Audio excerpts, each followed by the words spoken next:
This news is brought to you by Bhushan Jewellers, Solan. केंद्रीय वित्त मंत्री निर्मला सीतारमण द्वारा पेश किए गए आम बजट 2021-2022 को confederation of Indian industry, BBN उद्योग संघ व पीएचडी चैम्बर हिमाचल समेत उद्योगपतियों व आर्थिक जानकारों ने बेहतर बताया है। उनका कहना है कि कोरोना से उपजे संकट के बीच पेश हुए बजट में स्वास्थ्य, उद्योग, कृषि आदि क्षेत्र में प्राथमिकता दी गई है, जो कि एक अच्छा कदम है।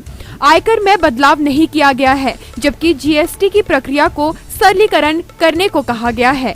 उद्योगों को लेकर बजट में काफी बातें हुई हैं, जिनका बड़े औद्योगिक क्षेत्रों में दूरगामी फायदा मिलेगा। वहीं लघु, सूक्ष्म व मध्यम औद्योगिक इकाइयों को भी बड़ा पैकेज मिला है, जो कि मुश्किल दौर में उद्योगों को संजीवनी देगा। हालांकि इस बजट में हिमाचल के उद्योगों के लिए विशेष कोई पैकेज या रियायतों का ऐलान नहीं किया गया है, जिससे निवेशकों को मायूसी हाथ लगी है।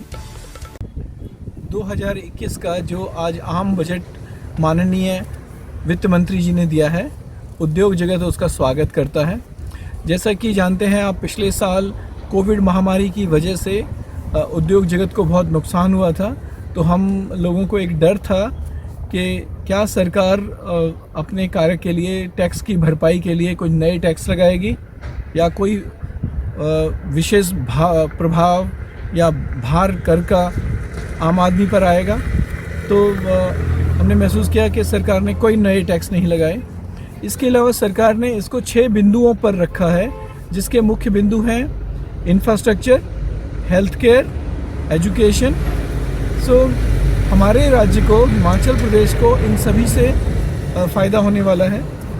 जो हेल्थ केयर में हमारे राज्य का बहुत बड़ा योगदान रहता है पूरे देश और विदेश के लिए।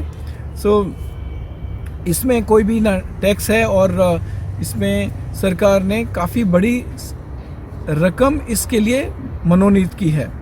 इसके अलावा जो उद्योग जगत का हमारे राज्य में जो विशेष आग्रह सरकार से रहता है, वो है रोड और दूसरे इंफ्रास्ट्रक्चर। सो सरकार ने करीब 1 लाख करोड़ का जो है मनोनीत किया है पैसा इस क्षेत्र के लिए। इसके अलावा शिक्षा के क्षेत्र में भी सरकार ने विशेष वो किया है। तो इन सारे बिंदुओं को देखते हुए एक ये बहुत ही अच्छा बजट है। आम आदमी पर कोई कर का भार नहीं है और उद्योग जगत इसका स्वागत करता है और इससे अर्थव्यवस्था में एक नई एक ऊर्जा का संचार होगा। धन्यवाद। इस यूनियन बजट जो गवर्नमेंट ऑफ इंडिया का भी माननीय श्रीमती सीतारमण जी ने जो दिया है, उसमें कुछ इंडस्ट्री के लिए तो कुछ सिग्निफिकेंट मुझे कुछ दिखा नहीं ना। हाउएवर जैसे इस बजट में 100 न्यू मिलिट्री स्कूल्स खोलने का प्रावधान, this will also transform the education system. And इसके अलावा माइग्रेटरी वर्कर्स के लिए जैसे एक सेपरेट पोर्टल होगा जहां उनका डाटा होगा, प्लस वर्कर्स को नाइट शिफ्ट में पर्टिकुलरली फीमेल्स के लिए गवर्नमेंट ने अलाउ किया विद सर्टेन कंडीशंस, तो इससे भी थोड़ा इंडस्ट्री की प्रोडक्टिविटी बढ़ेगी। एंड फाइनली जो हेल्थ सेक्टर में जो गवर्नमेंट ऑफ इंडिया ने जो बजट रखा है 35,000 करोड़ का, and particularly to mitigate the Covid related challenges, ये एक सकारात्मक चेंजेस हैं। और गवर्नमेंट का कमिटमेंट है कि एग्रीकल्चर सेक्टर में फार्मर्स की इनकम दोगुना करना अगले 3 सालों में। एंड ऑल्सो हाउसिंग की समस्याओं को मिटिगेट करने के लिए गवर्नमेंट ने हाउसिंग का तो टारगेट रखा ही है, कंस्ट्रक्शन का, बट अपार्ट फ्रॉम इट जो रेंटल इनकम में थोड़े कंसेशंस देने की बात है, that's also welcome. And that's it, I think. बाकी industry always expects a lot, but this was more focused on to healthcare, to farmers, to labor, इन सब sectors में काफ़ी फोकस रहा है। Thank you. मित्रों, मैं अपने व्यक्तिगत तौर पे और बीबीएन औद्योगिक संघ बद्दी की ओर से माननीय प्रधानमंत्री श्री नरेंद्र मोदी जी के नेतृत्व में माननीय वित्त मंत्री श्रीमती निर्मला सीतारमण और मंत्रिमंडल में उनके सहयोगी श्री अनुराग ठाकुर राज्य वित्त मंत्री द्वारा बनाए गए केंद्रीय बजट 2021-22 की सराहना और प्रशंसा करता हूँ।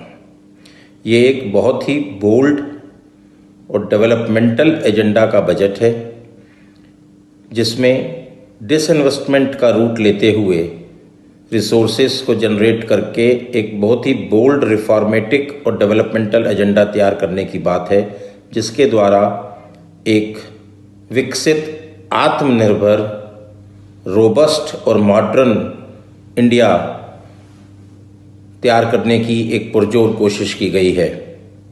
कुछ मुख्य बिंदु जो कि इस बजट के केंद्र बिंदु हैं, जिसमें कि एक बहुत ही 64,180 करोड़ रुपए का प्रावधान करके हेल्थ केयर के लिए और एक इंफ्रास्ट्रक्चर को बढ़ावा देने के लिए और उसकी प्रतिरूप के फाइनेंशियल अरेंजमेंट करने के लिए एक इंफ्रास्ट्रक्चर फाइनेंशियल डेवलपमेंट इंस्टीट्यूट बनाने की बात की गई है, जिसका जो कि जितने भी देश के इंफ्रास्ट्रक्चरल प्रोजेक्ट्स होंगे उनको फाइनेंस करेगा और लगभग उसमें 5 लाख करोड़ रुपए का ऋण देने का अनुमान किया गया है। दिव्य हिमाचल टीवी के लिए बीबीएन से विपिन शर्मा की रिपोर्ट। किए गए आम बजट पारंपरिक व आधुनिक आभूषणों को लेकर प्रदेश में ब्रांड बन चुका भूषण ज्वेलर्स सोलन अपने ग्राहकों के लिए विस्तृत रेंज उपलब्ध करवा रहा है। भूषण समूह लगातार 50 वर्षों से विभिन्न क्षेत्रों में अपनी सेवाएं दे रहा है और मात्र 5 वर्षों में ही आभूषणों की दुनिया में अपनी पहचान कायम कर चुका यह शोरूम अपने बेहतरीन डिजाइन के लिए ग्राहकों की पहली पसंद बन गया है। आभूषण चाहे सोने के हो या फिर हीरे व चांदी के, इनके डिजाइन का कोई सानी नहीं है। वैरायटी, विश्वसनीयता और ग्राहकों की उम्मीदों पर खरा उतरने का संकल्प लिए यह ब्रांड निरंतर सफलता के नए आयाम स्थापित कर रहा है। भूषण ज्वेलर्स के एमडी विनय गुप्ता का कहना है कि न्यू वैरायटी, न्यूनतम मेकिंग चार्जेस, ढेरों उपहार व शोरूम में अपनेपन का एहसास हमें अन्य ब्रांड से जुदा करता है। इसी वजह से आज हम ग्राहकों के दिलों पर राज कर रहे हैं। तो अगर आप भी आभूषण खरीदना चाहते हैं तो चले आइए आज ही भूषण ज्वेलर्स सोलन।